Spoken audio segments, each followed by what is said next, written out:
From Tally to Cali, It's time to wake up. Wake up! Wake up! Warchant.com is your ultimate Seminole sports source. And this is Wake Up Warchant, fueled by DeLuna Coffee. Coffee's for closers only. Now here's Warchant.com's Aslan Hajavandi And Corey Clark. It's the part of the show where I yell, wake up. But, you know, a bit of a somber note today is we come for a celebration of life of one Preston Purdy. You guys know. We ain't starting there. We're starting with this. Gone to That's what we're starting with. What's the matter with you? All right, let's go. Look at our guy. Wearing my Braves gear. We try to have him on the show Wednesday night for you folks, or rather Tuesday night for your Monday or your Wednesday podcast, but he was already out celebrating, living it up. It is Wake Up Warchant, fueled by DeLuna Coffee. I'm Aslan Hajavandi. He is Corey Clark. Die-hard Braves fan? I mean, you weren't even ready to – you didn't even want to witness possible failure. I mean, what are we doing, Corey? You didn't watch any of the game. No, not as I've watched the whole game in replay since, but my nerves were too frayed. But I'm done with it now. I was just talking to Jeff about it. Jeff Cameron called me to congratulate me, and I was saying I'm done with that now. Like I don't need any more psychosis. For the rest of my life, I'll be able to watch the Braves in peace because they gave me another one. And I'll be able to watch the Hawks. If the Falcons somehow get to the Super Bowl again and get a big lead, I won't walk out of that house either. I'll just be watching it because I got this one. Brady got one. We're all good. Everything's good here. We did it. We didn't blow it. We took advantage, and the Braves are the world champs. But sorry about Chubba. That's the bigger news probably for the people watching this show. I just can't imagine not watching the Rose Bowl in 2013, like on January 6, 2014, just being like, I can't do this. I'm going to go for a walk. I don't know where it came from, man. It's kind of like my flying. Like I flew my whole life. I watched sporting events my whole life. And then all of a sudden, I started getting more and more nervous where I didn't want to do it. And now I got to the point where I didn't watch 2 whole World Series games. But they won them both. And here's the thing. I was keeping up on Twitter. And when Soler hits the 3-run bomb, I'm like, well, I can't start watching now. And then when Dansby hit it, I'm like, well, I can't watch it now. So I wrote it out. I just wrote it out until I saw on Twitter that they had won. And then Stephanie turned it on after yelling at me for 20 minutes. And then we went and celebrated. So good times, man. Good times. I know. I'm not proud of it. It's not like I'm trying to argue that it's reasonable or logical. It's just, it is what it is, but I flushed it. It's out of my system forever. All right. It was crazy, Joe, to hear them. You know, Joe Buck's like, the Atlanta world champions for the first time since 1995. I'm like, hey, I was alive. It wasn't that long ago. Well, it wasn't like the Cubs. Yeah, it wasn't the Cubs or anything. Yeah, but then you start doing the math, and you're like, oh, wow. It's still a darn long time ago, yeah. Anyhow, all right, let's get on with it, everybody. It is Wake Up Warchant. It is fueled by DeLuna Coffee. Go to DeLunaCoffee.com, explore their world of coffee. Midnight Shift is featured here. It's obviously a great blend. Every bag of this goes to the Midnight Shift, or goes rather to the Pensacola Police Rally Foundation. The Rally Foundation is a nonprofit that empowers volunteers to raise awareness and funds for cancer research. So that's a really good one. We like the Fat Albert around these parts as well here on the Pillar. So do go to DeLunaCoffee.com. Check them out. Warchant.com, your ultimate Seminole sports source. If you could hit that thumbs up button as you're watching us live here on YouTube, we certainly would appreciate it. Maybe even subscribe to the YouTube page that's below Corey in the right corner of the screen. So let's get on with it then, Corey. Chubba Purdy abruptly, I mean, I hate to, put words in his mouth, but I'll put words in, for me, I'll speak for myself, man. Abruptly enters the transfer portal on Wednesday afternoon. I was extremely surprised by it. I don't think it makes sense. I don't get it. I understand we live in a different world. Guys are always looking for better opportunities, quicker opportunities. None of it sort of adds up to me. I don't know how much of it's bad optics. Some people are talking about it. It definitely doesn't look good. Like, why would a guy leave this program when he's kind of right, second in succession, if you will? What were your thoughts initially when you heard the news about Chubba transferring? Well, I was surprised at the timing. I wasn't necessarily surprised by the fact that he did it. I thought he would do it in December. And I even mentioned it completely out of the blue and randomly on yesterday's show about I didn't even know if he'd be on the roster next year because that's the world we live in. But yeah, so I'm not surprised that he's leaving. Because the guy in front of him is just a sophomore, and they got a guy coming in that they really like, and who knows what's in the portal. So I feel like maybe he knows he's not really a part of their future plans, and so why wait? It's just odd. I guess it's the world we live in. You want to get in the portal as quickly as possible to let other teams know you're available, because it doesn't make a whole lot of sense. I mean, or maybe that's the reason it does make sense is there's only 4 games left. You can't wait it out 4 games. What if Jordan gets hurt, which is a distinct possibility? Now, all of a sudden, you left your teammates in the lurch because you're probably the second string quarterback, I would have thought. Maybe I'm wrong. I just thought he would be the second string guy because you could keep running a similar offense with him in there as you could with Jordan Travis. Maybe not quite the same, but close. And I thought if Jordan Travis got hurt, he might be the guy that stepped up. But maybe they told him no. If Jordan Travis gets hurt, Mackenzie Milton's the backup, and he would go in. He's like, all right, well, what am I even doing here then? I don't know. We don't know the internal conversations that were had. I know, but it's just so there's 4 more games left, right? 4 more games. So maybe you're 2B right now. Maybe you are the third string guy. But man, once the calendar turns to January, Mackenzie Milton's gone, and then you just have to beat out Jordan Travis for the job. Now, Jordan Travis has shown flashes of impressive play, but man, there's nothing for certain about his health and his status moving forward in terms of being a guy that they can really invest in and go full, all in with him. So it's bizarre to me, man. At worst, you enter next season the second string, the clear second string quarterback at Florida State behind a guy who has played 4 weeks in a row, which is an all-time best for him. So listen, I'm not this guy. I'm not like, oh, this looks bad. Like Mike Norvell's losing control of the locker room, anything like that. I'm not worried about the optics of it. It's bizarre, man. But I think it's Chubba not Chubba thinking. I think Chubba's telling us what they think of Jordan Travis, and maybe more accurately, what they think of him. Like if he really thought he had a chance to be the starting quarterback next year, I don't think he bounces unless he's just unhappy being this far away from home. We'll see where he ends up. He might already have something lined up, but if he ends up back in Arizona or Arizona State. But I just think if he thought he had a realistic, legitimate shot to win this job next year, I don't think he leaves. But he doesn't. And the kid in front of him is a sophomore. And the kid coming in to take his spot that they might have recruited him over for is obviously just going to be a true freshman. So maybe he saw the writing on the wall that way. Maybe they told him the portal's open again, and there might be somebody else dropping down into Tallahassee from the portal in December or January. So there's no guarantee he's even the second string guy. I don't know. I don't think it's necessarily the coaches saying, hey, man, if you want to look somewhere else, you have our blessing. But I also don't think if he asked them the truth, like, can I start next year? I think you have to be honest with him and say, well, you got to beat out the guy that you haven't been able to beat out the last 2 years. So that's up to you, man. You've got to get better. But there's no guarantee that you're going to start. And maybe he wanted something like that. There's really no way to know. But it's the world we live in, right? Like it's not as you wouldn't have been stunned if this happened December 15th, would you have? No, that's part of it, though, right, man? Is the timing of it all? Because hey, man, there's 4 games left. I don't know what's going on with Jordan Travis. Who knows? I mean, up until this point, we haven't seen him go and practice 2 days, Tuesday, Wednesday, and not have some sort of limp, some sort of gingerly movement, some sort of brace, some sort of tape on his person.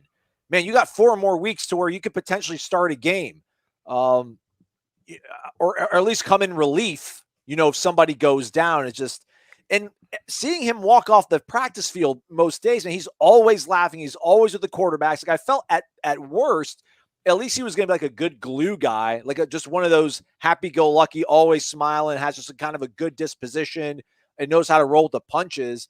And when we spoke to him, he's always kind of been a pretty open, candid guy. So it's all a little bit crazy, man. But did you honestly, you watch a lot more practice than I do. I watched a lot in the preseason, but haven't watched much at all since the season started. Do you think he was the answer at quarterback? Do you think this is a loss for Florida State, for 2023 Florida State, for 2022 Florida State? I mean, I don't think he's like the answer right this second. Listen, man, practice-wise, I mean, we've talked about it. When you see him practice 7-on-7, it's in the pocket. It's and then like you just drop the ball because the rep's over and he hasn't Right. made it through. He hasn't seen it. He hasn't got rid of it. I mean, when we saw him play against UMass, which is not really much better than the scout team defense you're going up against, he goes 5 for 5. I have a conspiracy theory on that, by the way. Continue. I think there's a chance that maybe quarterbacks talk. Maybe everybody talks.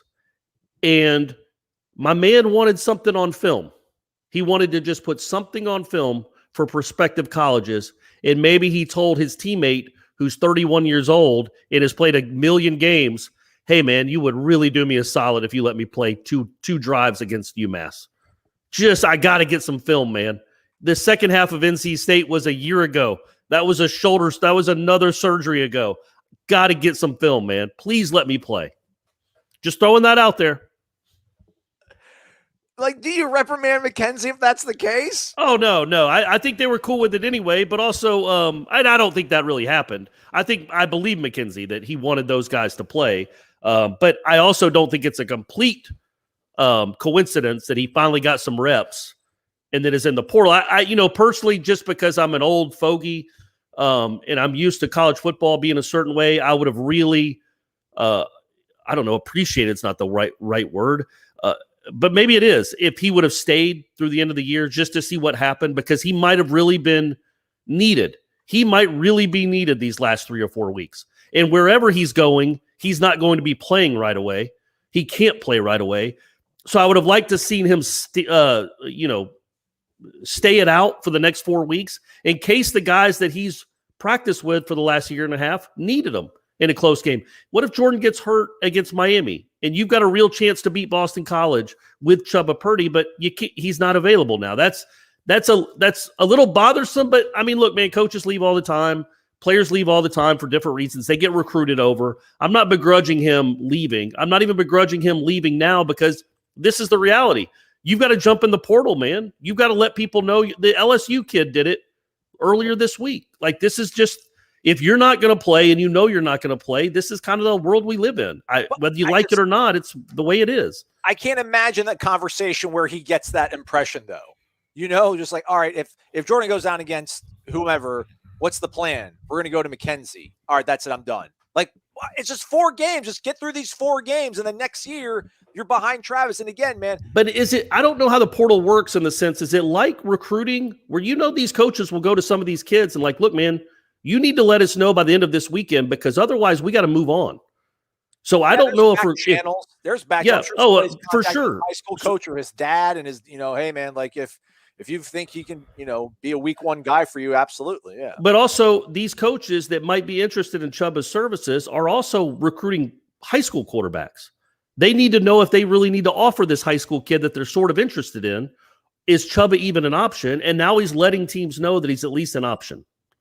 So maybe that's the race to do it so soon, and why these quarterbacks do it more and more. You just don't want to be left the last one to declare for the portal in December, so all the good spots are gone. I don't know, but it's odd. But he's certainly not the first person this month to announce a transfer.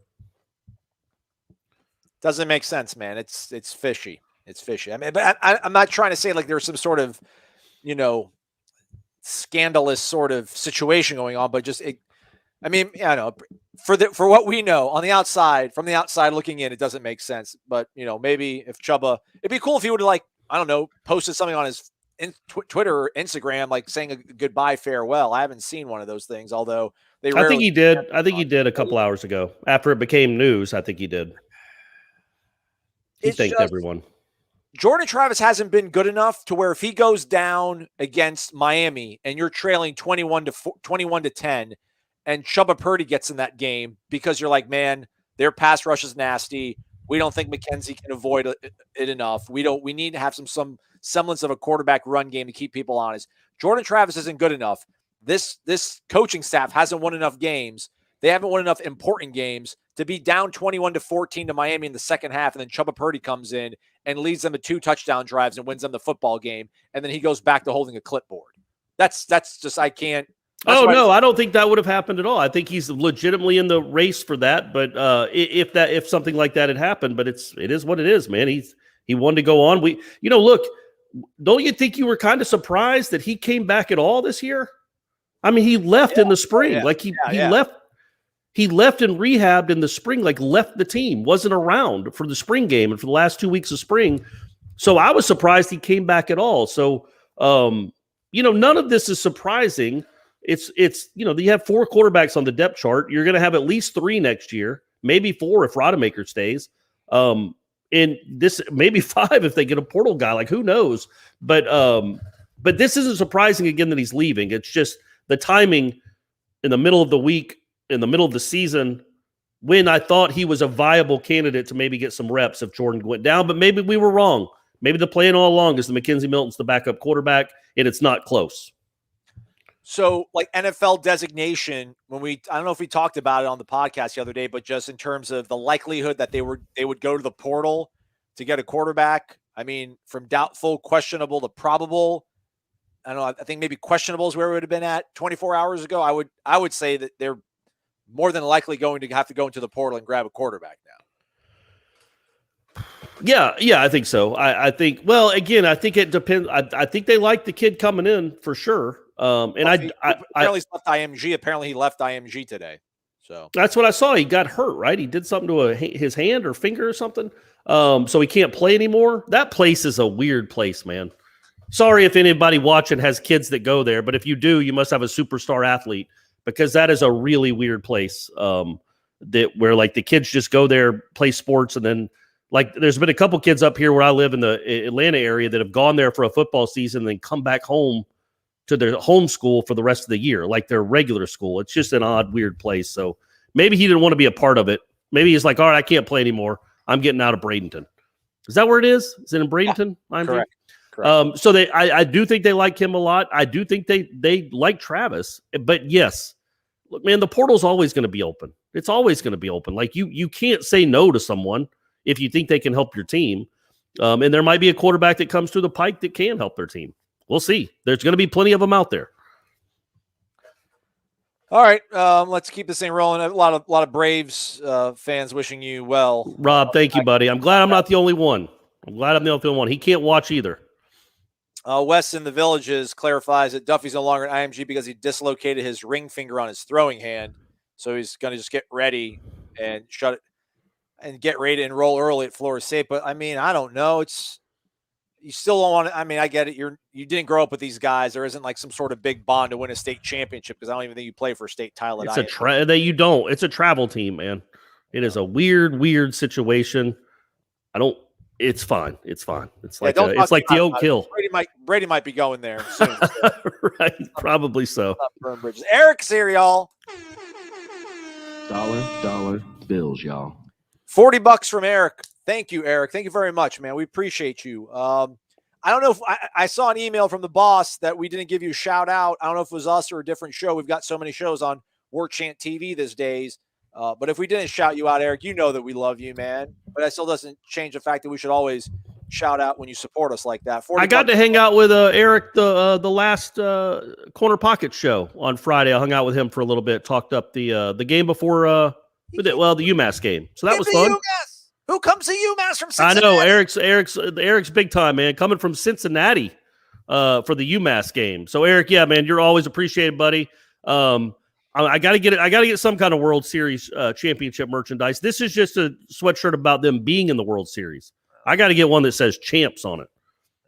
How much would you say you spent, or how many articles did you purchase after the 93 national championship, 99, 2013? Which one of those did you really splurge on? None, really. None at all of it. Like 93, 99. I thought you were going to ask me about the 95 World Series too. And I didn't.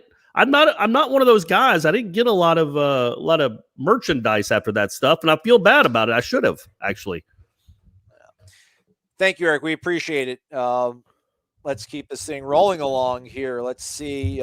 Delaney Way, do you think FSU should consider running Toafili out wide more often? All the running backs are great in space and just need to be given opportunities to make people miss.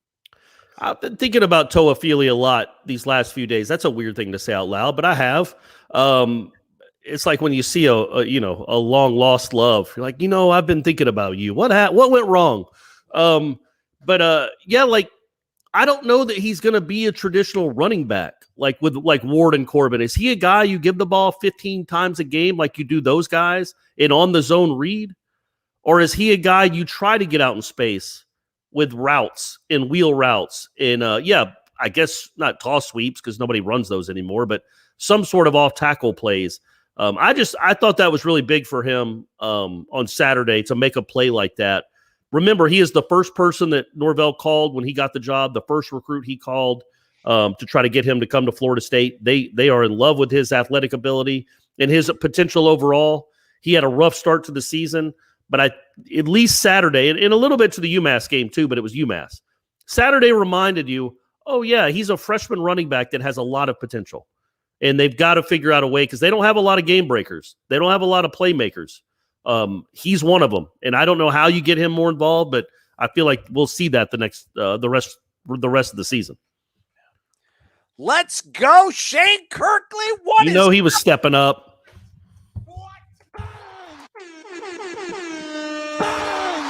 200 bones, Shane. Let's go, man. Lifting up listen, I'm wearing all black. We got candles out front, the Midtown offices, people leaving wreaths of garland, bouquets of flowers in memory of Preston Purdy. Heart's heavy, man, but Shane coming through. I thought you were going to be there for the Miami game, Shane. There's people that want to go for the Miami game this week. I'll be there, Shane. I will be there. You better be. You better be for Shane. What does Shane have to do to actually get to talk to you? Oh, stop. I spoke to him during the Notre Dame get-together. He's a pillar. I know. His name's on this right there. And is it Michelle? Yes. Significant other? Yeah, Michelle and Stephanie are basically best friends now. So that's cool. That's been a cool development. They really seem to like each other. So that's cool. Yeah, we're looking forward to it. Stephanie's actually she was texting with Michelle last night actually about getting together on Friday. So yeah, it's going to be a lot of fun, man. Aslan, you should be a part of it. All right. Look at that. She's earned her way into his avatar. That's right. Big time That's there, right. That's when you know you made it. Yeah, they're moving. Hey, don't move too fast, Shane. Take your time. Make sure you know what you're doing here, man. We appreciate it. Thank you so much, Shane. You're you're the man. You're the man. Gregory, why don't y'all try and talk to Chubba and get the scoop? I don't know. That's not I don't have an answer for that. I guess I could DM him and be like, hey, would you come on the show and talk about it? They'd probably get mad at us at Moore Center, but they already don't like me. So yeah, that's true. They don't. Yeah, man. I mean, he might. I'm sure he'll talk about it whenever he enrolls at another school. But yeah, I mean, I think the real answer, honestly, you can ask the kid. That's fine. The real answer is going to come from the other side of that conversation, and we will get it at some point. I don't know if it'll be. The real answer comes from the coaches.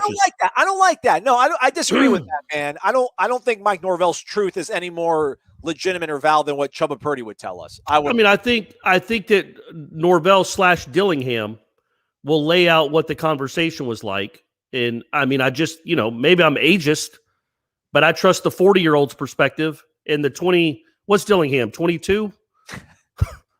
I know. Can he rent a car? I was going to say the old man Dillingham at 27.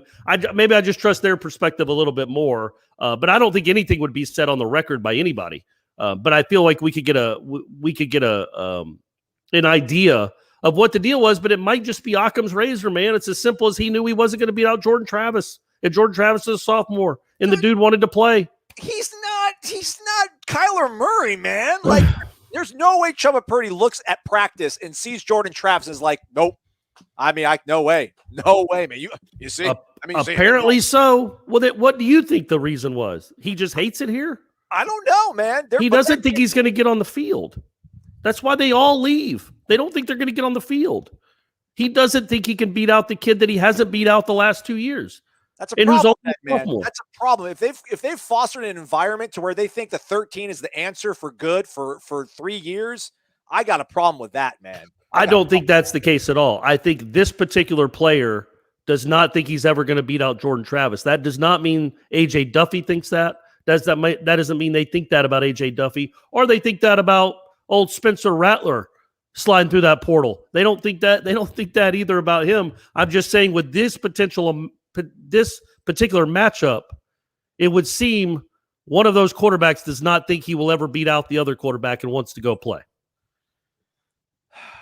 Maybe he wants to go to Iowa State, man. He's heard great things about Ames from his brother. Rob back in the house. Rob Rathbun's here, everybody. He brought $50 with him. Thank you, Rob. We appreciate you. Thank you very much. He gave a shout out to you earlier in the program. Corey. Yeah, I'm glad he commented instead of just not saying anything this time. That was big. That was good to see, Rob. And Braves fans are all happy today. Still unbelievable. Still can't believe it happened with like the worst Braves team of my lifetime probably to reach the postseason, at least record-wise. And then they lost one of their best pitchers to a broken flipping leg in game 1, and then they won the darn thing. Unbelievable. Gator Kirk asks whether or not I've purchased my Lucky Bamboo plan. I have not yet. Gator Kirk, I have not. So can you really buy that at Home Depot? You can go get a bamboo plan, I guess? Yeah. Little thing like about that big. Yeah. Can you buy pandas? I don't know. I don't think so. There's got to be a way. Everything has a price. You can get a panda if you have enough money. Okay, you're right. I would assume Tyson back in the day had a panda. Yeah, you're right. Wes wants us to use some of the money from tips to get you a microphone stand. Look, there's a lot of issues going on. It always gets so dark in this stupid room. I promise it's lit. It's the way my video on my computer works. But I feel like if I sit further back away from the computer, I'm a little better lit. Does that seem to be the case, Aslan, or not? Yeah. So that's why I'm holding it, because usually I'm right on a table. There's a table right here, but the closer I am to the computer, the worse the lighting is. So I got to hold it for now. We'll figure it all out. We're in the early stages of this show. It's only been 4 years. Carol the composer, Carol Palalis, happy for you for winning the World Series. Sorry about Chuba leaving. Wish them the best. She wants to thank you for speaking up on headlines about the last play against Clemson. I forgot who asked. Yeah, we talked about this on the podcast yesterday too, right? You, I think Rania. Yeah. I forgot who asked. But anyhow, she agrees that play should have never happened. So. Well, Carol, you're smart, so it makes sense. The smart people agree. Again, I get it. Your chance of scoring from the 20-yard line against that defense in one play is minimal. You have no chance with that play you run. None. Especially if the first guy that catches it apparently just feels like he's supposed to run backwards. That was a weird way to approach that defense. I don't understand why he tried the Hail Mary the first play and then like, hey, let's just roll it around the field on this next play. Because that Hail Mary, which was not close at all, was still a heck of a lot closer than the play to end the game. But it's fine. The game was over once they had to punt it back. Once Travis took that 20-yard sack, the game was over. It's just that you don't want to risk kids getting hurt on a play that has no chance of working. And if you had money on the game, you might want to choke Mike Norvell, not to death. Just let him feel you, because that I'm sure there's a lot of people that lost a lot of money on that goofy play, which happens quite a bit. Well, Devontae Love-Taylor had good humor about it, but apparently the guy that runs Barstool Sports did some, I don't know if he tweeted about it or had some video reaction, but he was upset at Devontae, called him a fat lineman for not being able to prevent that final touchdown that allowed Clemson to cover. Oh. But he laughed it off, Devontae. We're like, yeah, okay, all right. You're not a fat lineman, Devontae. You're just a lineman. You're good. A chiseled athlete. He's not a fat guy. Yeah. So, rolling along here. Let's see here. Oh, let's get the Mackenzie Milton hate flowing through our veins. Courtesy of John McKnight. Having Mackenzie on the roster has not helped in any way. We lost Chuba and we lost Jake Garcia to Miami. Yeah, I don't think those could be mutually exclusive. I don't know that like one caused any of the other things to happen. I don't think you lost Chuba because of Mackenzie Milton, because Mackenzie's leaving in 4 weeks. Chuba's still a freshman, about to be a sophomore. So if Mackenzie Milton was a sophomore, you'd be like, yeah, he's probably scared of competing with Mackenzie. But yeah, I don't know. I don't think that cost you. I guess the thought being maybe Mackenzie plays the Louisville game and some of the Wake game because Jordan Travis got hurt. I'm sorry, Chuba plays some of those games because Jordan Travis got hurt, but he didn't because Mackenzie Milton was the quarterback. Yeah, maybe. Or the Notre Dame game for that matter. Maybe. I don't know. By the way, Jake Garcia might be right back up in the portal, John. You know what I'm saying? The kid at Miami is a super freak. So Jake Garcia is not going to be playing anytime soon down there. He might hop in the portal tomorrow for all we know.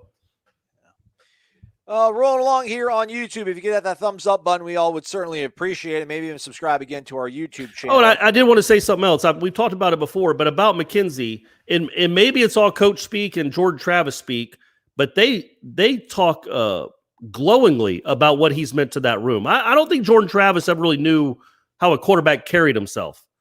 He hasn't really been around it in college. Louisville, that was after Lamar Jackson left, and then he got here, and it was Francois and Blackman, right? His first year here. Maybe just Blackman. I can't remember. They all run together. I can tell you about the 87 team, though. Yeah. But I think McKenzie Milton has taught Jordan Travis some things that might end up paying off in the long run. We'll see. But they speak glowingly of what he's meant to the quarterback room. Now, is it coach speak?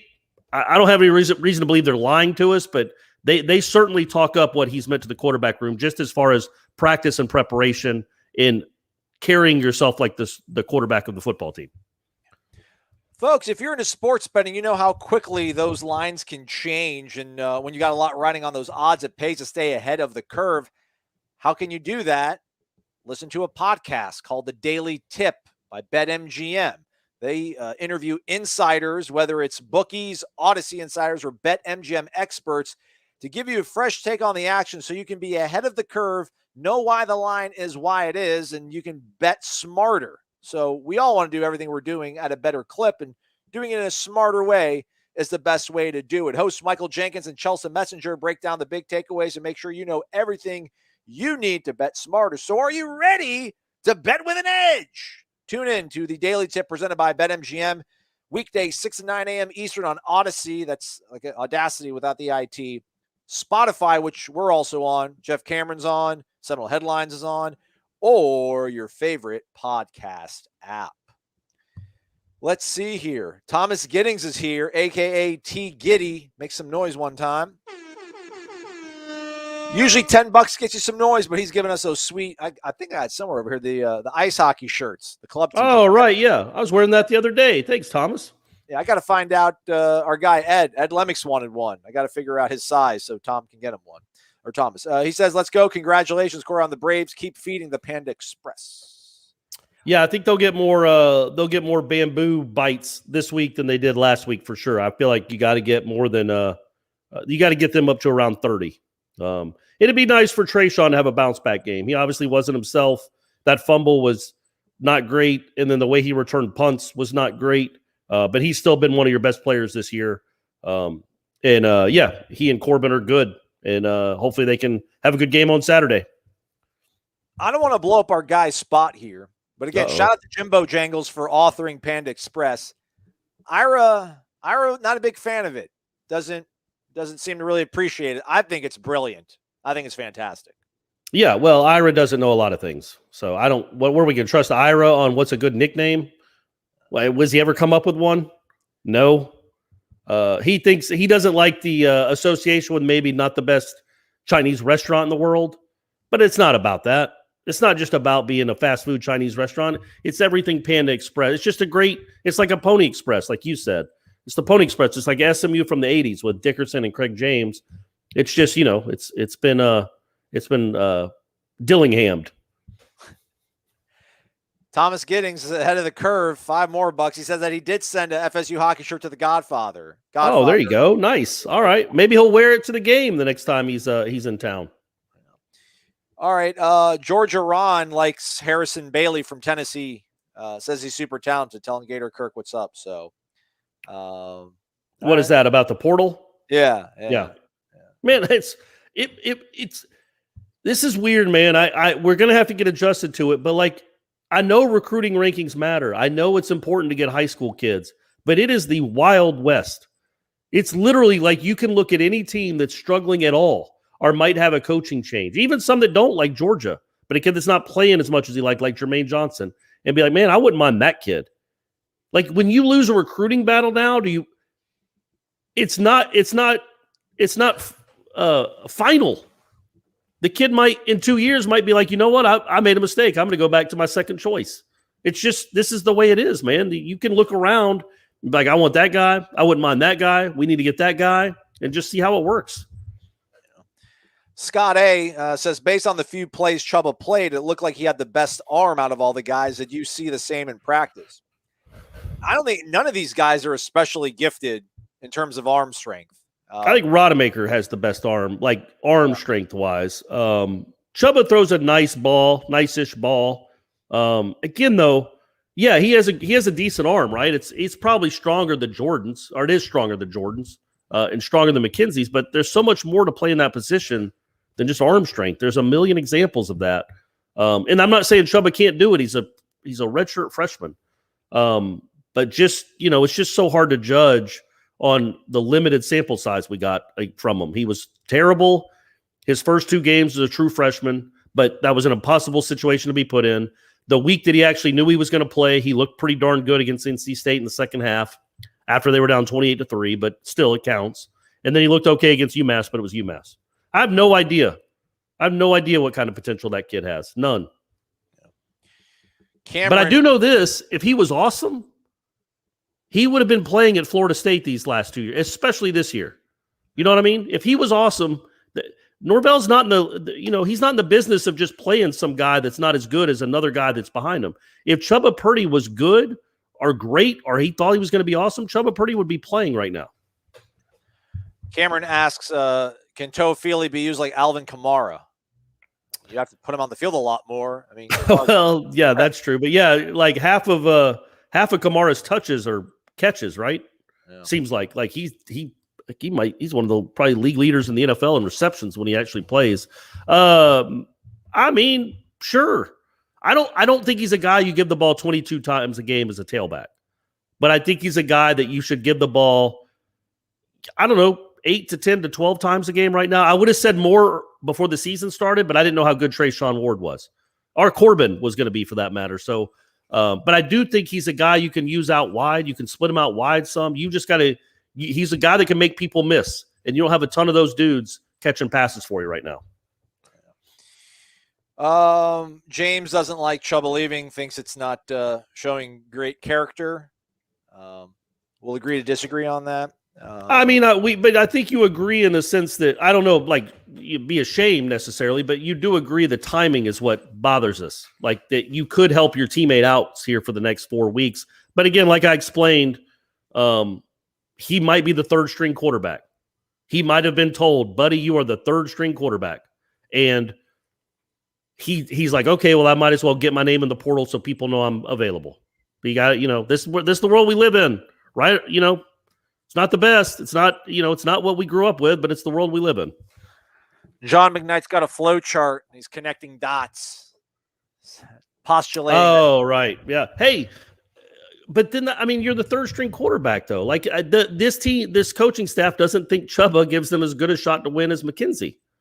But you're right. Clearly, if McKenzie wasn't here, Chuba would be next in line, and he probably wouldn't be bouncing if Jordan Travis couldn't play. So yeah, man, I guess, but I feel like if Chuba's mad that he's the third string quarterback, that's more on Chuba than McKenzie Milton.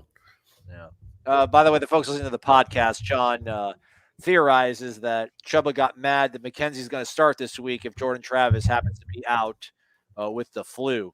Yeah, there's a bug going around on college campuses apparently. So I don't know if it's the same one that's been going around for the last 2 years, but we didn't give it. Let's hope not, man.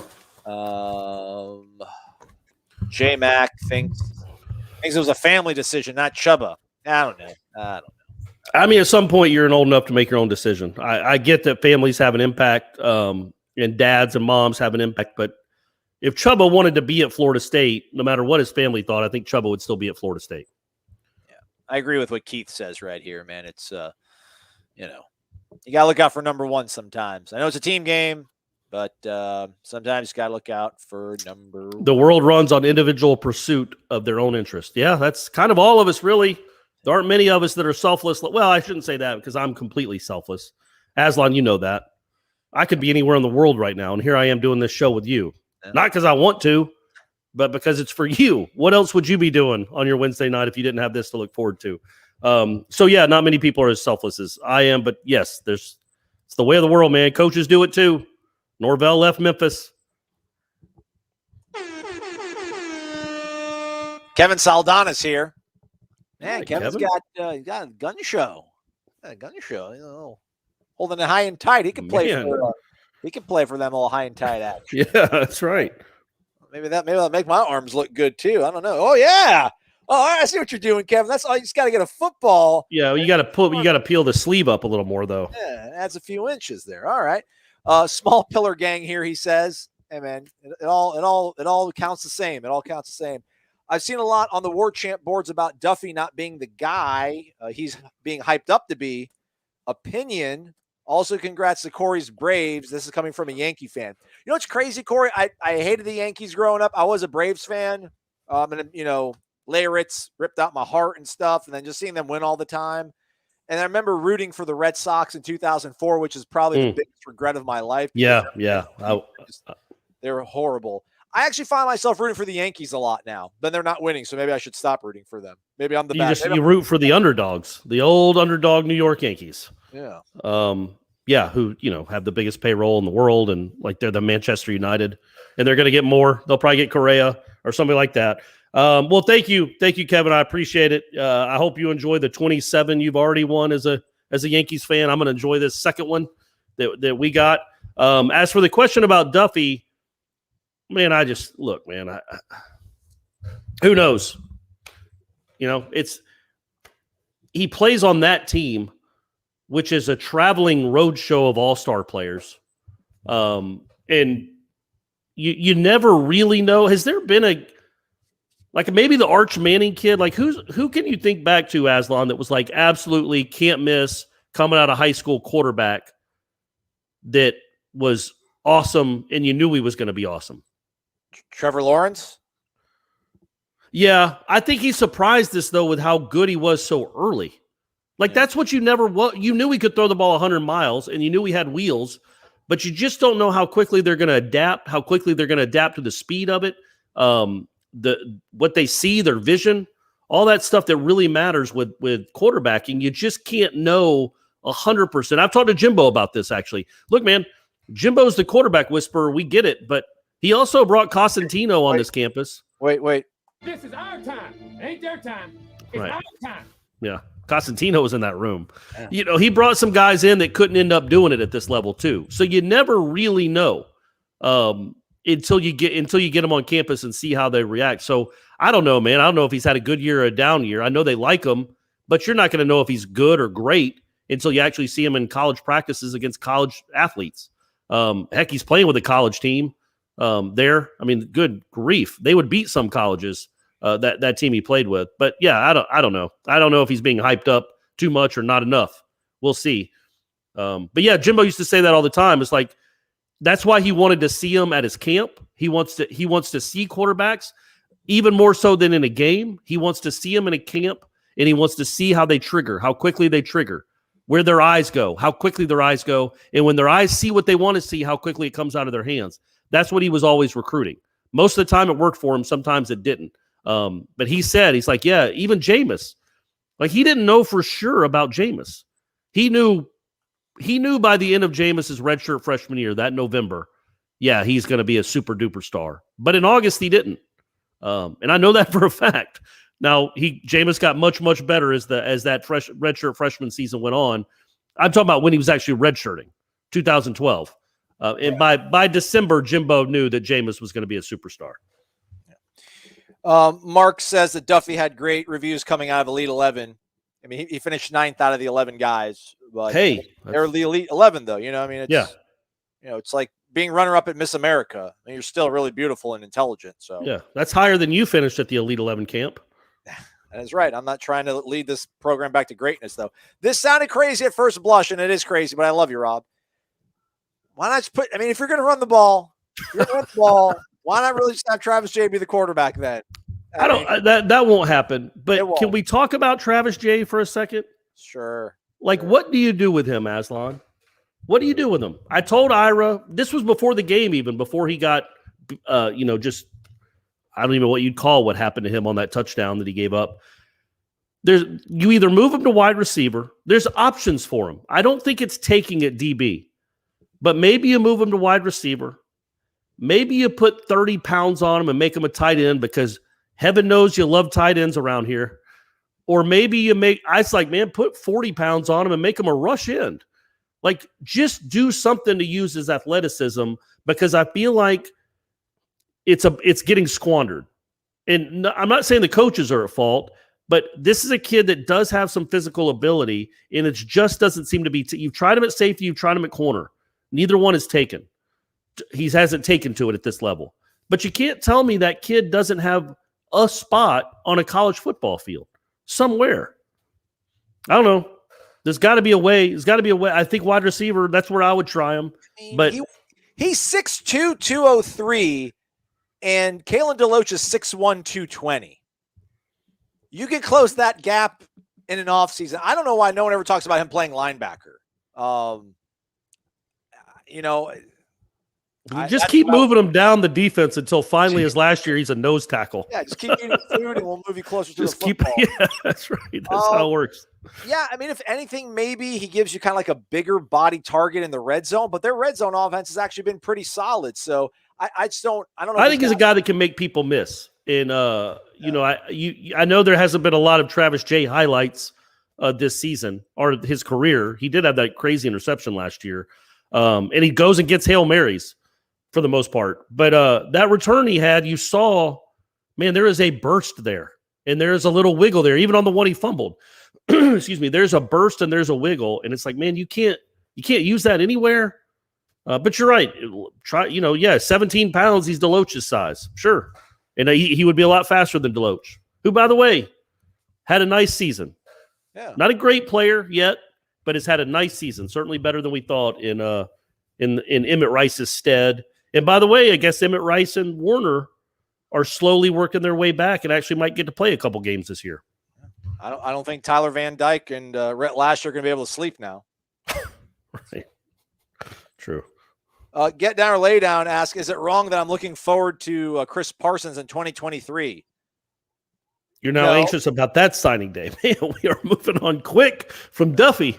That kid's something else, it looks like. I mean, his tape looks a little different. Yeah. So, but anyway, look at this guy. Shane, what are you doing? Come on, buddy. Man? Come on, man. I'm wearing something that says World Series, but you're right. It doesn't say World Series champs. I'm also a little bit sad. I won't be able to take Brady to the parade on Friday. Why not? Well, because I'm coming down there for the CP show, buddy. I got to work. Got to put in the time. Have Jeff and Tom do it, man. No, got bills to pay. I'll be honest with you. Hopefully Brady can't hear this. I don't need to go to a parade, man. What am I, 12? Yeah, I went to the one in 91. So I don't need to go to a parade. So it's a good excuse not to have to go deal with 600,000 people crammed into a city. That doesn't seem fun at all. But Shane, thank you very much, buddy. You were too nice. I've started drinking Trulies a little bit more, Aslan. Let's go. I've gotten on the Truly train a little bit. So I was going to tell Shane, maybe I'll buy him a Truly or two instead of just sticking with the Ultra. It doesn't screw with my stomach as much the next morning. The Trulies don't than the Ultras. And I don't feel as bad. But the key, everybody, is moderation. Yes. That's the point. That's the point of what I was trying to say. But Shane, you're the man. Thank you very much. You didn't have to do that. It will go to something cool, I promise. Yeah. Lots of good connections, networking going here. Ed telling Thomas thanks for the T-shirt. Thomas saying you're welcome. My wife loves your coffee. Look at this. People helping people. That's what we do. People helping people, man. Love it, man. I love it. Pillars, coffee. I wonder if there's ever been any romances that started on Warchant. Yeah, I don't know. Everybody tries to go after Gold Mom. Poor lady. Just let her live, everybody. Just let her live. Let her talk football on a message board without y'all hitting on her, So, yeah, sure. But I mean, there's got to have been somewhere along the line somebody met. I know it's mostly male. I'm not being chauvinistic there. That's just the fact. That's what the numbers say. But there had to have been, or even in that vein, there has to have been some romance that's happened from Warchant. From Warchant spawned something. I would think this show could help spawn something too.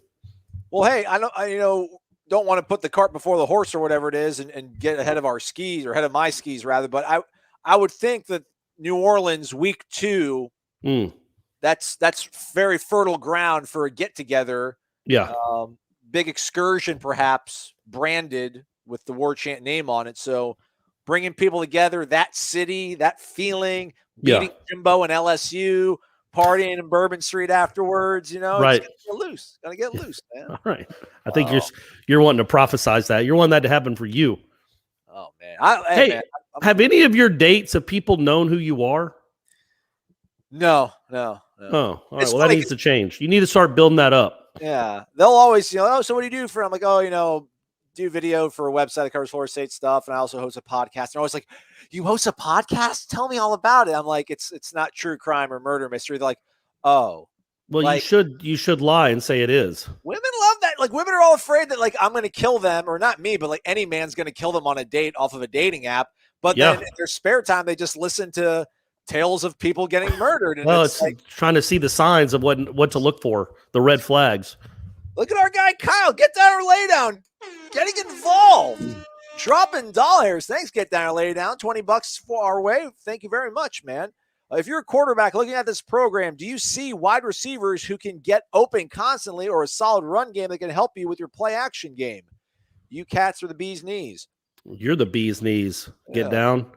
What do you market, man? I mean, let's Spencer Rattler. I would say, I don't even know if you want that kid. Yeah, honestly, I don't know that you want that kid. Let's just use him for example. I think first off, you've got to market to wide receivers. Let's get to there first, because if you have wide receivers, a couple of big timers that come in, and that's certainly a possibility. You've got one on the hook already. There's others out there, and then the portal might just dump some on you. I think you can show them plays. Dillingham, I mean, recruiting is nuanced. They can look at the passing numbers and be like, why would I want to go there? Oklahoma throws for 400 yards a game. Dillingham and Norvell can show these wide receivers, look what we schemed up right here. All you have to do is beat this guy, and it's 90 yards. But we don't have the guy that can do it right now. But look how this is schemed up perfectly for your skill set. One step and go, that's a 90-yard touchdown. Don't bring up the quarterback. Bring up the not on par wide receiver play, in how the reason we don't throw for a lot of yards is because we don't have the guys out wide that can do it, but you can change that. Then once you get a couple wide receivers on the hook, that's what you sell the quarterbacks is, look, we got two really good players coming in. We also have a run game, so it's not always going to be dependent on your right arm, but we will scheme some stuff open where you're going to have chances to make huge plays in the passing game, and you're not going to have to throw it 60 times. I mean, I guess a quarterback wouldn't maybe necessarily want to hear that, but if you're trying to be an NFL quarterback, maybe you want to not throw it 70 times a game like Mike Leach's guys. Yeah. That's the thing. Like, Mike Leach, it's that system. Like, I don't think anybody worries about who's around them. I don't know, but they can sell that stuff too. I mean, when it's all said and done, I don't know. Jordan Travis, his passing numbers aren't going to be good, but I assume, if he finishes out the season, he's going to have over like 3,500 yards total, right?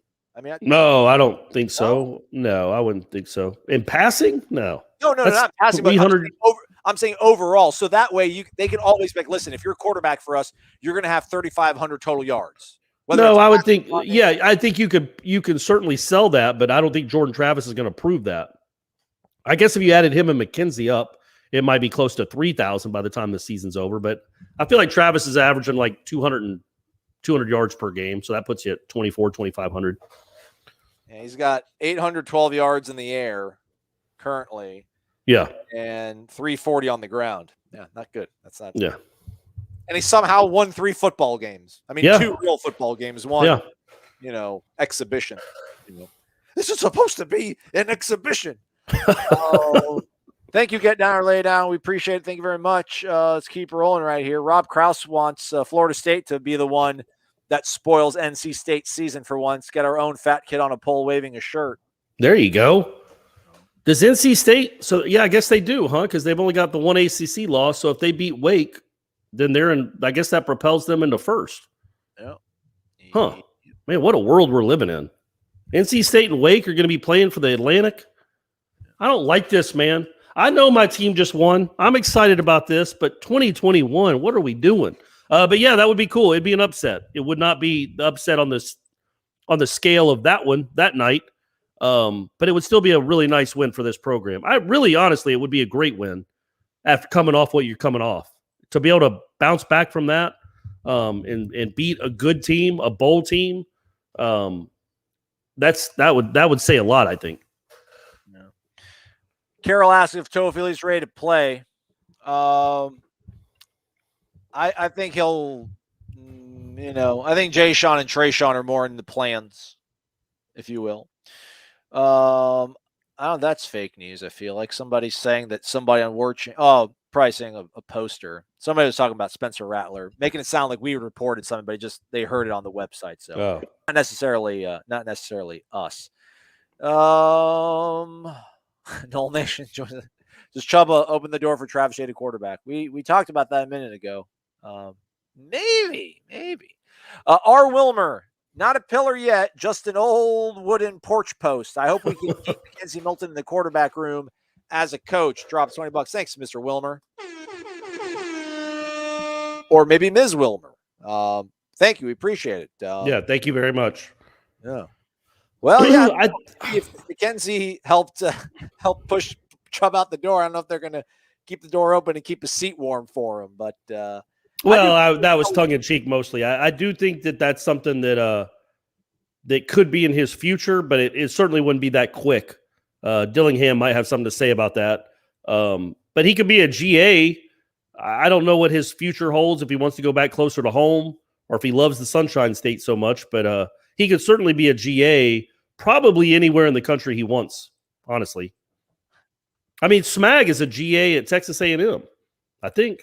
Well, Alex Elisami, who was like a 4th, 5th string walk-on quarterback here in 19, maybe even last year, I don't know if he's a GA, but he's out at practice. Like, he's part of the staff. I mean, yeah. He's got a role. So that's funny at the bottom of the screen. He may transfer to FSU to play for Milton as his coach. Dylan Gabriel. Yeah, that's something. Cameron says there's a video with AJ Duffy overthrowing receivers.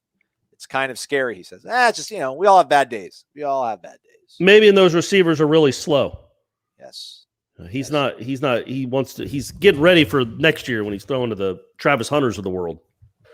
Golly, we're getting a lot of posts in here. I'm trying to keep up. It's tough. You guys you're excited. Somebody else posted this earlier, and Eric's echoing it. Oh, really? Man. What? Is that true? That's the second person that's posted on it here. I mean, I can. We don't want to be a conduit for fake news, but I mean, Eric wouldn't lie to us. He's 34. He's not 40, and he just hit 300. Yeah, reportedly to retire. Yeah, that's what they're saying on the internet. Yeah. Huh. San Francisco Chronicle, CBS Sports, everybody. Yeah, so. Derek Neal, he didn't play last year either. Right. I wonder if he kind of, that's a lot of baseball. I don't know. That's really, that's just surprising. He missed 1 year, almost all of 1 year with an injury. They changed the rules because of it. Then he missed last year, and now he's going to bounce at 34, 35. He's been in the league for 12 years, I guess. He debuted in 10. Yep. I just thought he'd play. I thought he might want to hang on, even if he just goes to the American League as a DH to put up more numbers. But look, man, I think he's a first ballot Hall of Famer, especially with what he did this season, coming back the way he did, and maybe just wanted to end on a high note. That's just really surprising. He was good. Yeah. Well, hey, man, maybe he liked being at home last year. Maybe it wasn't that bad hanging out with his wife and kids. Yeah, it could be. Absolutely. That does happen. Derek Neal, why do people speak as if Travis Jay is a lost cause? He is in phase most plays, just has to work on turning his head and locating the ball. Maybe his development is just slower than people prefer. It does, Derek, again, that's fair, very fair. He is still just, I think, a sophomore. I just think people are wondering, I think when you have a physical ability like that body size and that speed, that you wonder, okay, is it ever going to happen there? And if we don't think it's going to happen there, do you try him somewhere else where maybe you don't have to locate, you don't have to play that? Maybe he's better running forward than backpedaling backwards. Whatever it is, that's it doesn't seem. I will say this: you say that people are giving up on Travis Jay. My man, he played 4 snaps last game, so it doesn't appear that we're the only ones that are giving up on Travis Jay. He played 4 snaps in a really close game, and and he hasn't played a lot lately. So it seems like he's not really a part of their plans in the secondary. Some of that might be injury, but he wasn't injured Saturday, and he played 4 snaps. So obviously they don't think he's the right answer right now at that position. And next year he's going to be a redshirt junior. He'll be in 4 years. So anyway, I get it. I get it. I hope he sticks with something. I hope he stands out and plays well at something. He just, this year has not been a great year for him really in any way. But it doesn't mean it doesn't mean we're punting on him. No, we're not. Zachary Gibbons, what will it take for the FSU defense to slow down NC State's quarterback, Devin Leary? Put him on his back multiple times, and NC State does not let that happen a lot. Otherwise, it could be a pretty long day. He's good. He doesn't make mistakes. His O-line usually gives him protection, probably because they hold but never get called for it. Yeah, put him on his back a few times, make him rush some throws because he's good. Not as good as the kid coming the week after, but he's good. He's certainly better than the one you saw this past week for sure. Devin Leary has got 21 touchdowns, 2 interceptions, and he's thrown for over 2,100 yards. Yeah. Kind of a little bit jealous. And he's only played in 5 games. So that really hurts your feelings. That can't be right. He hasn't thrown for 400 yards a game. I mean, ESPN.com has him playing. He played against Miami, right? That doesn't have Miami on there. Oh, never mind. Take it back. I don't know why the grades aren't all in there for him, but PFF screwing us up again. Seriously, it's going away from you guys. Yeah, I mean, come on. He's a Division I quarterback, man. Oh, you know why? It's my fault. They're right. I'm wrong. I had him as 2020 stats pulled up. There you go. So they look even. That's that. It's a lot of green. That's even good. some blue sprinkled in there. Yeah. That's good. Yeah, he's he's thrown for 310 against Miami with 2 scores. He had 4 touchdowns and 317 last week against Louisville. Put 303 on the road against Mississippi State. Threw 4 touchdowns against Clemson. Yeah. 72% completion percentage. Yeah, he's tough. And he's got the that little slot dude that torched him last year. Thayer Thomas. Yeah. Just you gotta pressure the guy. We like the front 4. We like what they. Well, look, they're going to move the ball quite a bit. You think? Be good in the red zone. Yes, absolutely. Be good in the red zone. Hold them to field goal attempts like you did Clemson, and maybe put them behind the chains a couple times and force them to punt. But they're going to move the ball. They're good. You stop the run, which will help. But if that kid gets time to throw, he's going to find the open guy. That's what he does. That's what all NC State quarterbacks seem to do. It's like remember the Finley kid? Oh, yeah. He would just complete 30 passes a game for 220, but just dinking and dunking all the way down the field. That's just what NC State does, man. Yeah. What I think is a little bit interesting is that not their last 3 games. The Clemson game went to overtime. The Miami game came down to the final possession. Louisville game was a 4th quarter game. I mean, they came out of nowhere and put it on Louisville in the 4th quarter. Yeah. They scored 28 points in that game. They put 21 on the board in the 4th quarter. I think 21 unanswered, if I'm not mistaken. Yes. Look at this guy. Yeah. Got to use it correctly. Yeah. So I do find that interesting versus Florida State. That Syracuse game was important, letting them know they can win one of those close games. But I would think that Clemson game probably is sitting in their mind a little closer to their frontal lobe, right, than that game. So I mean, this if it's going to be an up and down, I think the next 2 games are going to. I mean, if you believe the NC State game is going to be kind of a high scoring one, I definitely think the Miami game is going to be. It will be interesting to see if this team can find ways to win close against teams that are maybe a little bit more talented. I think maybe NC State is maybe a little bit more talented. Yeah, I think so. I think that's fair to say. Sure. We'll see certainly better at wide receiver. Yeah. Thanks for the question, Zachary. There's Jordan. Jordan's here. Look at that, Jordan. He almost looks like my buddy back home named Jim Runkle. But it's not Jim Runkle. It's Jordan Newton, everybody. $20. Thanks, man. He says, thank you for all you do, Warchant staff. Do you guys have a hockey team that you like? The Atlanta Thrashers, right? Yeah, right. Yeah, their playoff run, their magical playoff run that one year when they went, they got swept out of the first round and then left the city. No, I didn't grow up a hockey fan. Don't have one I root for. I know Aslan used to write like the Penguins or Penguins. I guess the Penguins. The Penguins. Yeah, he loved the Penguins. But yeah, I no hockey team. I guess the Lightning because I have friends that are Lightning fans. I'm a huge Braden Point fan. Okay. Love that kid. Well, that's where me and my high school girlfriend used to go to make out. Really? Braden Point, yeah. Really? No, it's a joke. Oh. It's a good one, though. Got him. I went to a lot of Lightning games as a kid. One of my friends, his dad worked for Carvel, and they were a corporate sponsor, so they always had tickets back in the Thunderdome days when they played in St. Petersburg. But man, they were just so terrible. They were an expansion team when I was a kid. They were just so bad. And now they're just incredible, right? Yeah. Like I know they've won it 2 years. Have they won it 2 years in a row? Yeah, because they won COVID. Yeah. They won in a COVID year, and then they won last year with people there actually. So I'm glad to see them do well. I mean, it's good for the.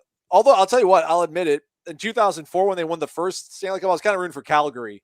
Just 'cause I figured it means more to the people of Calgary than Tampa. But Tampa really has become like a legitimate. Yeah, it's a big hockey town now. They love Martin St. Louis. There's my hockey knowledge. All right, Aslan, we about to wrap this bad boy up. I got to get this kid to a baseball practice. All right, I didn't want to do that right when James was donating, though. I apologize, James. You're fine. Been a Braves fan since '84. That one was for Murphy. It was for Horner. It was for Hubbard and those Braves legends that were not able to get one. Lee Brandt. Please pardon the Braves talk, Noel brethren. Yeah, there's somebody that was mad that we kept talking about the Braves. It's weird. Well, sorry. But hey, thank you, James, very much for that. I maybe wouldn't throw Glenn Hubbard in there as with the other Braves legends. He was just kind of okay. But yeah, it was awesome. I thought about my dad a lot. Actually, he would have loved that. He would have loved this team because Atlanta teams, specifically Braves teams, usually don't outperform what they're supposed to do in the postseason. And this team went beyond everything with a bunch of guys that weren't even on the roster in July before Acuna got hurt. So yeah, it was really cool to see. I know. Well, it was really cool to see on Twitter that they won, but it's really cool to experience. It's really cool to be a part of to be a fan of a team that just won a World Series like that. William McMillan, $5. Thank you, man. We appreciate that, William. Blue Boy, the realist. AJ Duffy injuries asking. It's apparently his ring finger dislocation. Right. So, look at this guy. Look who's here. Guys, this is a very special occasion. The Godfather himself has been kind enough to grace us with his presence. The Godfather. This is his damn house. He lives there. He sleeps 20 feet away. Thank you, Ed. $50 from him. Ed, you are the best. I can't wait to see you for the Miami game. That'll be awesome. Wear that FSU hockey shirt if you got it. Diaz getting fired. I don't know, man. I thought it was 100% 2 weeks ago, and then they went and beat NC State and beat Pitt. They beat 2 straight ranked teams, so I'm not expecting that now. Like something's happened down there. I guess just the quarterback, maybe. All right, let's get this guy out. Let him go be a father. Thank you, everybody, for watching the show. We really do appreciate it. Thanks for hitting the thumbs up. And if you haven't, hit the thumbs up now. Gabrielle Gayo just dropped $10, I think, at the Horners. That I got to refresh it. I don't even know what's going on right now, man. But thank you to Ed. Thank you to Eric. Thank you to Shane. Thank you to James. Thank you to William. Thank you to Jordan. Thank you to Get Down or Lay Down. Thank you to Mr. or Ms. Wilmer. Kevin Saldana, T. Giddings, Thomas Giddings, Rob Rathbun. We appreciate it. Thank you very much for watching us. It's been another edition of Wake Up Warchant, fueled by DeLuna Coffee. This is your Thursday podcast. We'll be back on Friday with the remainder of Renegade Express. Say goodbye, Corey. Peace out, guys. I love you guys. I love every one of you.